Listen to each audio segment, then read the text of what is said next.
بسم الله الحمد لله والصلاة والسلام على رسول الله وعلى آله وأصحابه ومن والاه أما بعد السلام عليكم ورحمة الله وبركاته الله تبارك وتعالى ሁሉንም መልካም ስራዎችን ወደሱ እንድንቃረብባቸው የደነገጋቸው ከመሆኑ ጋር አንዱን ከሌላው አስበልጧል።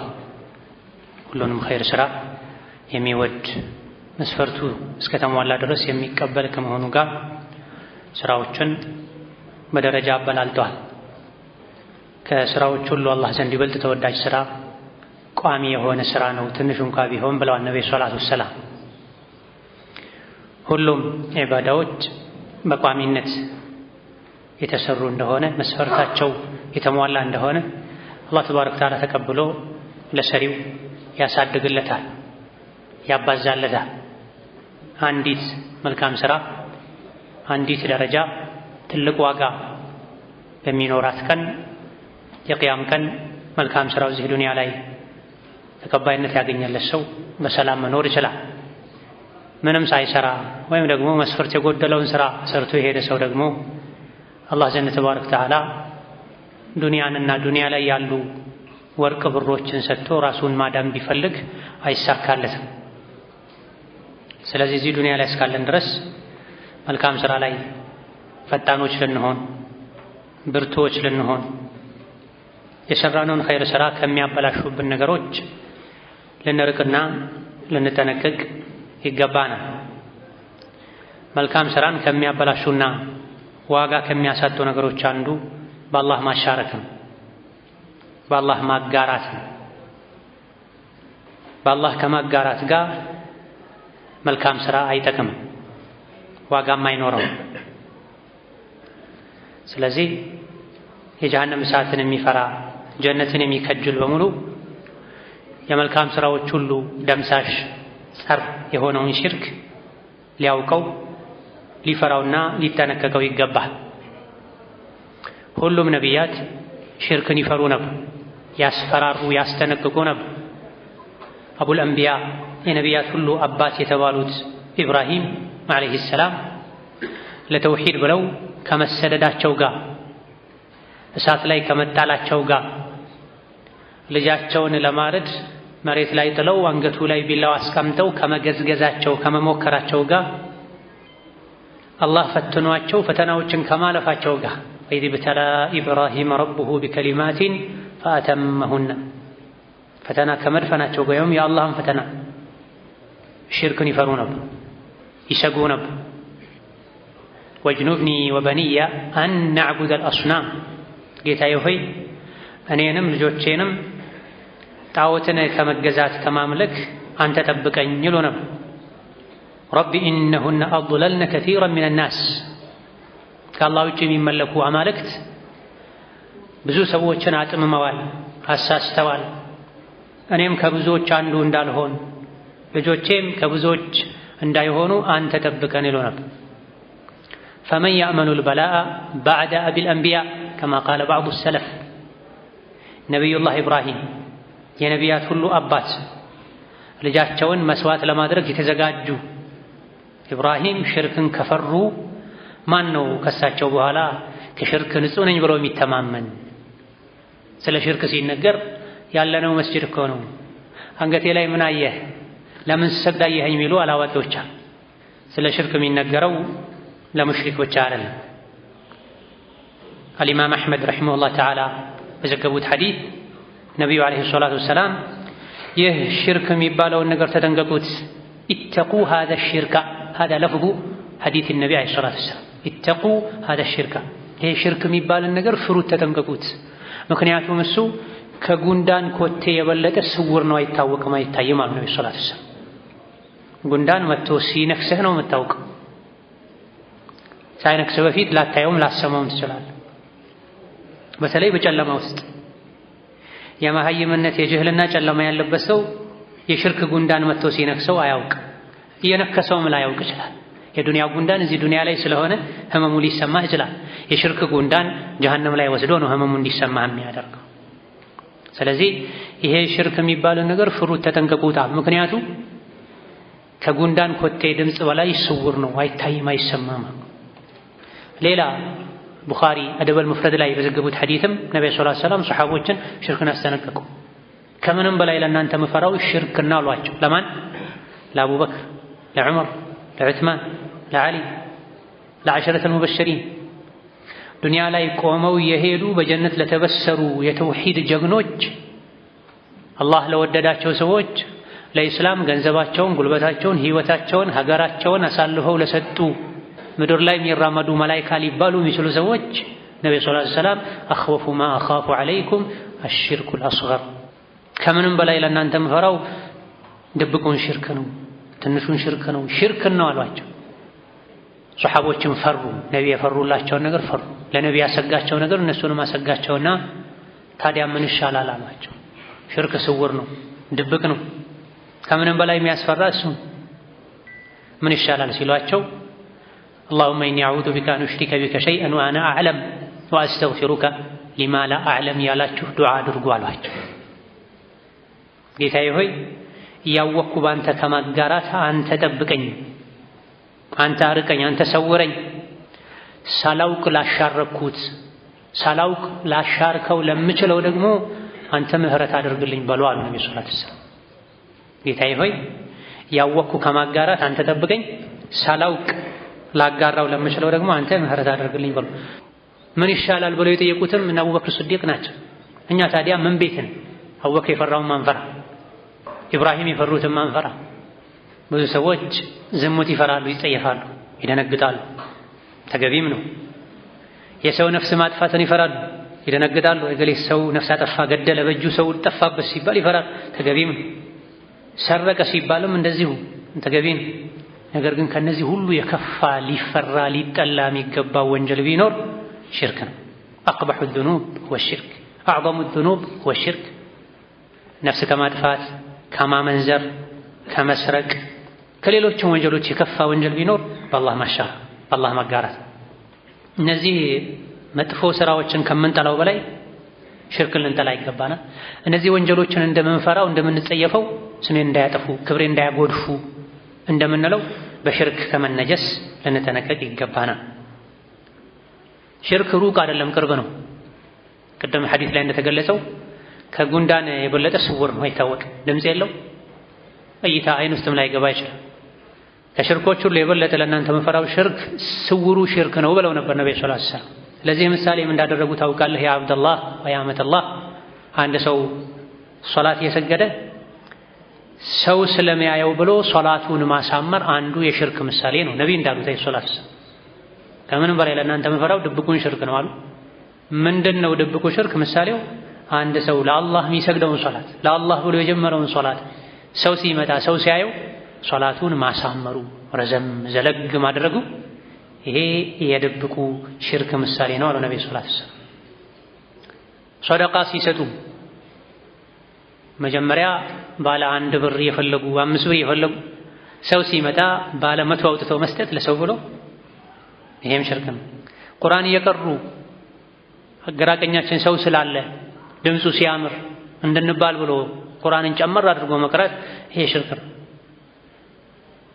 ሌላ ጊዜ የማይጾሙትን ሰዎች ሁሉ ሲጾሙ እህቶቼ፣ ጓደኞቼ፣ ወንድሞቼ ሲጾሙ እንዴት አልጾምም ብሎ ሰው አይጾምም ሆዳም ነው ይለኛል ብሎ መጾም ሽርክ ነው። ስለዚህ ሽርክን የካፍሮች የለየላቸው የሸይጣን ባሪያዎች ብቻ መለያ እነሱ ዘንድ ብቻ ያለ አድርገን እኔ ራሳችንን ነፃ ልናደርግ አይገባን። ሁላችንም ለሽርክ ልንጋለጥ እንችላለን፣ በማወቅም ባለማወቅ። ስለዚህ ዘውትር ልንማረው ልንደጋግመው ይገባን። የፈራ ሰው ይጠነቀቃል፣ የተጠነቀቀ ሰው ይድናል። ሽርክን የፈራ ሰው ሳላውቅ ሽርክ ላይ እንዳልገባ ብሎ ይጠነቀቃል። ስለ ሽርክ የሚናገሩ የቁርአን አንቀጾችን የነቢ አለይሂ ሰላቱ ወሰላም ሐዲሶችን ልንማር፣ ስለ ሽርክ የተጻፉ መጽሐፍትን ልናነብ ይገባል። ሙስሊም ነኝ ብለን ብዙ ነገሮችን እንደምንርቀው መጥፎ ስራዎችን የሙስሊምነታችን የጀርባ አጥንቱ ሽርክን መተው ነው። ሙስሊም ነኝ ከማለታችን ጋር ጠንቋይ ቤት ከሄደ፣ ሙስሊም ነኝ ከማለታችን ጋር ጥቁር ውሻ ባጠገብ ያለፈ፣ ጥቁር አሞራ አቋርጦኝ ያለፈ ይሄ ስራ አይበጀኝም፣ ዛሬ ቀኑ የኔ አይደለም፣ የሆነች ሴት ልጠይቅ ሄጄ ነበረ፣ መንገድ ላይ ጥቁር ውሻ አየሁኝ፣ ስራ ልሳካለኝ፣ እስቲ አዋቂ ጋር ልሂድ እያሉ ያን አድርገው ደግሞ ተመልሰው መጥተው ኢያከ ነዕቡዱ ወኢያከ ነስተዒን የሚሉ ሰዎች አሉ። ምን ማለት ነው ኢያከ ነዕቡዱ ወኢያከ ነስተዒን ማለት? አንተም ብቻ ነው የምንገዛው፣ ሌላ አንገዛም። ሐስር ነው ኢያከ የተቀደመበት ምክንያት ለዚህ ነው። ነዕቡዱ ኢያከ ነበረ በአረብኛው በአብዛኛው በተለመደው የቃል አገባብ መሰረት መባል የነበረበት ነዕቡዱ ኢያከ ነው። አንተን እንገዛለንም፣ ግን ኢያከ የሚለው ቀደመ። አንተም ብቻ ማለት ነው። ሰዎች ጠንቋይ ያመልካሉ፣ አድባር ያመልካሉ፣ ቀን ያመልካሉ፣ መልክ ከለር ያመልካሉ። ማያመልኩት ነገር የለም። ያን ሁሉ እኔ አላምንበትም። ኢያከ ነዕቡድ አንተም ብቻ ነው ማመልከው መገዛው፣ ወኢያከ ነስተዒን በዲንም ይሁን በዱንያ ጉዳይ ላይ እገዛ የምፈልገው ካንተ ብቻና ብቻ ነው። ነቢዩ ሞተው ወደ ጌታቸው ከሄዱ በኋላ ኹዝ ቢየዲ ያ ረሱለላህ አለንም። ያ ረሱለላህ እጄን ያዙኝ። የት ሆነው ያዙኝ? አግትና ያ ረሱለላህ ድረሱልኝ ያ ረሱለላህ። የት ሆነው ይድረሱልህ? በምን ይድረሱልህ? በህይወት ኖረው አጠገብህ ሆነው ቢሆን ድረስልኝ ያ ረሱለላህ ይቻላል። ድረሱልኝ ያ ገውተል አዕዘም የሚሉ ሰዎች አሉ። ማናቸው ገውተል አዕዘም? አልገውተል አዕዘም ሁወ አላሁ ወሕደህ። ገውተል አዕዘም አላህ ብቻ። ከአላህ ውጭ ያለን አካል ምናልባትም ከመቶ ዓመታት በፊት ሞቶ የተቀበረን አካል ያ ገውተል አዕዘም ድረስልኝ፣ ያ አብዱልቃድር አልጀይላኒ ያዙኝ ደግፉኝ፣ ያ ኑር ሁሴን፣ ያ ጀይላኒ፣ ያ ኢላ አኺሪህ የሚሉ ሰዎች ኢያከ ነዕቡድ ወኢያከ ነስተዒንን አልተረዱም፣ አልገባቸው። አንተን ብቻ ነው የምንገዛው፣ ከአንተ ብቻ ነው እገዛ የምንፈልገው፣ ከሌላ አንፈልግም ማለት።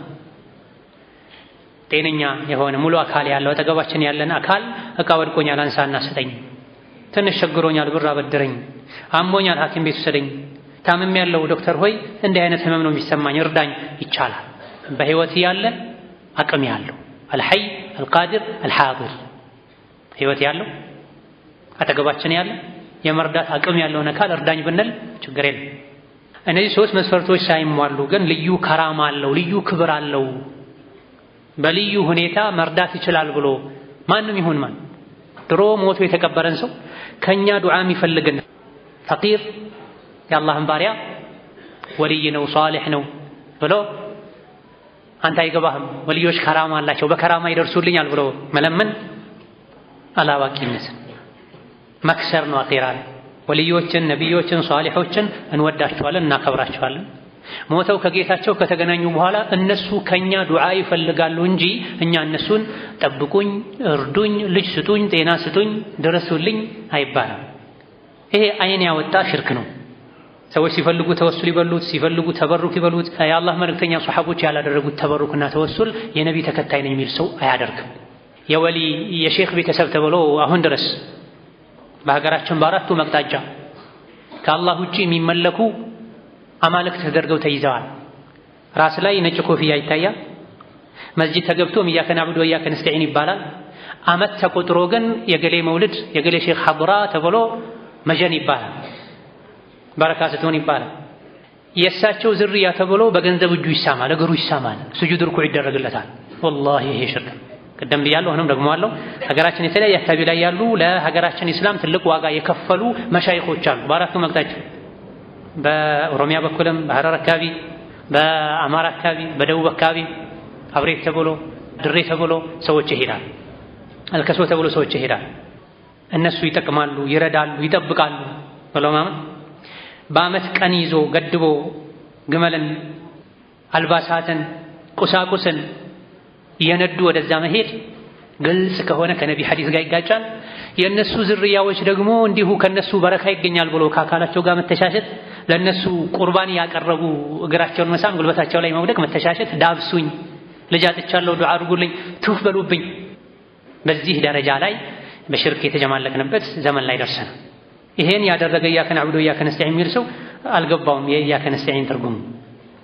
ሌላ አያስፈልገኝም አንተን ብቻ ነው አግዘኝ ምለው፣ አመመኝ አንተን ነው ፈውሰኝ ምለው፣ ራበኝ አንተን አብላኝ ምለው፣ አመመኝ ተቸገርኩ ልጅ አጣሁ ትዳር አጣሁ ጉዳዬ ሁሉ ያንተ ነው።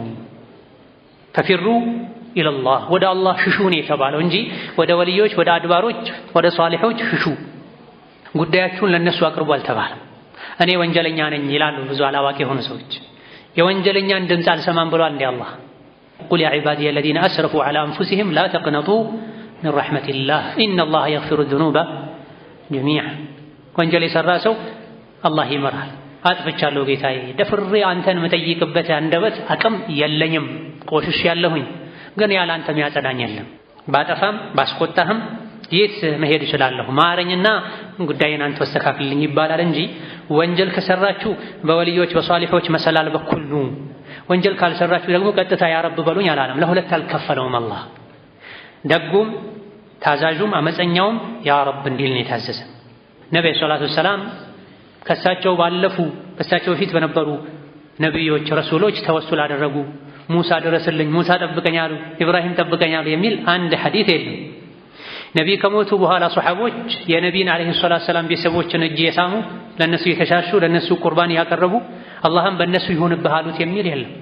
ቢበዛ ያለው በዑመር ዘመን ዓመር ረማዳ ላይ ዝናብ ጠፍቶ ድርቅ ሲያስቸግራቸው ለሶላተል ኢስቲስቃ ዝናብ ፍለጋ ዱዓ የሚደረግበት ሶላት እንዲሰገድ አውጀው የነቢይን አጎት አባስን ጠርተው አላህ ወይ ነቢዩ በሕይወት እያሉ ዝናብ ስናጣ ነቢዩ ዱዓ አድርገው ዝናብ ትሰጠን ነበረ።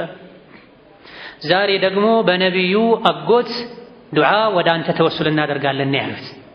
የነቢይ ቀብር ጋር ሄዱ። በሰሐቦች ዘመን የዝናብ እጥረት ድርቅ ገጥሟቸው ሶላት ሰግደው ዱዓ ነው ያደረጉት። የነቢይ ቤተሰቦች አማኞች የተከበሩ ስለሆኑ ደግሞ ካሉት ሰዎች የነቢይን ቤተሰብ መረጡ። ለምን መረጡት? ዱዓ እንዲያደርጉ። ዱዓ አድርግ አባስ ሆይ አሉ ዑመር እንጂ አባስን ተነስተው ጸጉራቸውን እግራቸውን የዳበሱ በሱ መጀን ይሆንብህ አላህ ሆይ አላሉ። አባስን ዱዓ አድርግ አሉት። ሷሊህ ሰውን ዱዓ አድርግልኝ ማለት ይቻላል፣ በላጩ ራስ ማድረግ ከመሆኑ ጋር። ለምን የነቢይ ቀብር ጋር አልሄዱም? ዝናብ አጣም ብለው ሱሐቦች። ከዛ በኋላም ታቢዒዎችም ታቢዕ ታቢዒንም አራቱም የዲን መሪዎች እንደዚህ አይነት ነገር አላስተማሩም። ከጊዜ በኋላ ነው የመጣው። አሁን እዚህ በጣም ብዙ ቁጥር ያላቸው ሰዎች በየአካባቢው ዝናብ ሲያጡ የወልይ ቀብር ጋር ሄደው አርደው በልተው ዝናብ አዝንብልኝ ብለው ይጠይቁታል። የሞተውን የበሰበሰውን ሚስት የበላውን ከኛ ዱዓ የሚፈልገውን ኢስቲግፋር የሚፈልገው። በሌሎችም ቅደም ባነሳናቸው ሐድራ የሚባሉ አካባቢዎች ላይ ልጅ አጥቻለሁ ልጅ ስጡኝ እያሉ የሚሳሉ አፈር አንስተው የሚበሉ ለተቀበረው አካል ስጁድ የሚያደርጉ ለሳቸው ቀብር ጀርባዬን ሰጥቼ አልሄድም ብለው ወደ ኋላ የሚያፈገፍጉ ወደ ኋላ የሚሄዱ አሉ። ይሄን ከማድረግ ጋር መጾም፣ መስገድ፣ ሶደቃ መስጠት አይጠቅም። ይሄን ደግሞ ተወሱል ነው ብሎ ማለትም ስተት ነው። ተወሱል በመልካም ስራ ነው። ያ አዩሀ አለዚነ አመኑ ተቁላህ ወብተጉ ኢለይሂል ወሲለተ ቢማዳ ወጃሂዱ ፊ ሰቢሊህ። እናንተ አማኞቹ አላህን ፍሩ፣ ወደ አላህ መቃረብን ፈልጉ። በምን? ጂሃድ በማድረግ ሶደቃ በመስጠት ሶላት በመስገድ ወሲላ ይሄን በሰራነው መልካም ስራ በሰጠነው ሶደቃ በጾምነው ጾም አላህን ተወሱል ማድረግ እንችላለን። በአሽኻሶች በዛታቸው ተወሱል ማድረግ ተበሩክ ማድረግ የሽርክ መንገድ ነው። ከሽርክ ጋር ጾሙ፣ ሶላቱ፣ ሐጁ ሊጠቅመን አይችልም። ከሽርክ ልንጸዳ በዘመናችን ያሉ መሰረት የሌላቸው ሰሐቦች ታቢዒዎች ያላደረጓቸው ነገሮችን በስመ መውልድ በስመ ወልዮች ውዴታ ወሰን ማለፍ አግባብ አይደለም። ቅድም እንዳልነው ወልዮችን ሷሊሖችን እንወዳለን። ቅድም የጠራናቸው የአብሬ ሼኽም ይሁኑ የሌሎች አካባቢ መሻይኾችም ይሁኑ ለእስላም የሆነ ነገር ያደረጉ ሰዎች ናቸው። ለእስላም በከፈሉት ዋጋ ልክ እንወዳቸዋለን።